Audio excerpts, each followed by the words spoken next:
తిరుపతిలో ఒక అరుదైన సంఘటన భక్తుల్ని ఆశ్చర్యంలో ముంచెత్తింది. నగరంలోని గాంధీనగర్ ప్రాంతంలోని రామలింగేశ్వర ఆలయంలో శివుడి విగ్రహం కళ్లను తెరిచినట్టు భక్తులు చెబుతున్నారు.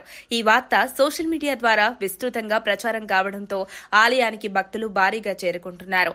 ఆలయ పరిసర ప్రాంతాలు క్షణాల్లోనే రద్దీగా మారిపోవడంతో ట్రాఫిక్ నియంత్రణ కోసం పోలీసులు రంగంలోకి దిగాల్సి వచ్చింది. గోవిందరాజస్వామి ఆలయానికి సమీపంలో ఉన్న ఈ చిన్న శివాలయం ఇంతకు ముందు పెద్దగా గుర్తింపు పొందలేదు. కానీ శివలింగంపై ఉన్న విగ్రహం కళ్లను తెరిచినట్టు భక్తులు భావించడంతో అక్కడికి వెళ్లే వారంతా ఆ దృశ్యం చూసేందుకు ఉత్సాహం చూపుతున్నారు. మొదట ఇది కేవలం ఊహగా అనిపించినా కొన్ని ఫోటోలు, వీడియోలు సామాజిక మాధ్యమాల్లో చక్కర్లు కొట్టడం ద్వారా ఈ విశ్వాసం మరింత బలపడింది.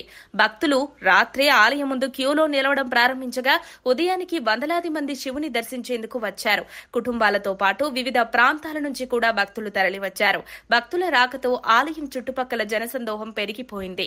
పరిస్థితిని నియంత్రించేందుకు అదనపు పోలీసు సిబ్బందిని నియమించారు.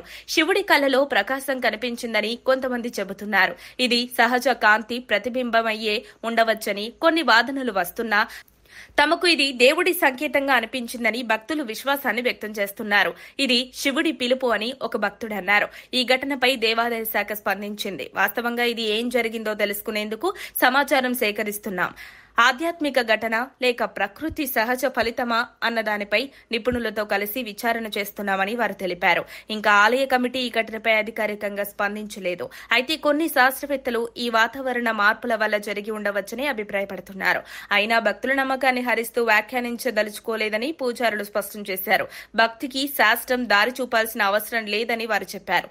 ఈ సంఘటన శివుని మహిమను నమ్మే వారికి ఒక ప్రత్యేకమైన అనుభూతిని కలిగించింది.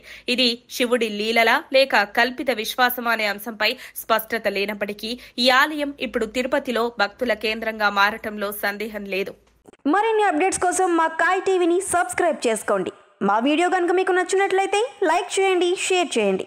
మీ విలువైన అభిప్రాయాలను కామెంట్ బాక్స్లో తెలియజేయండి.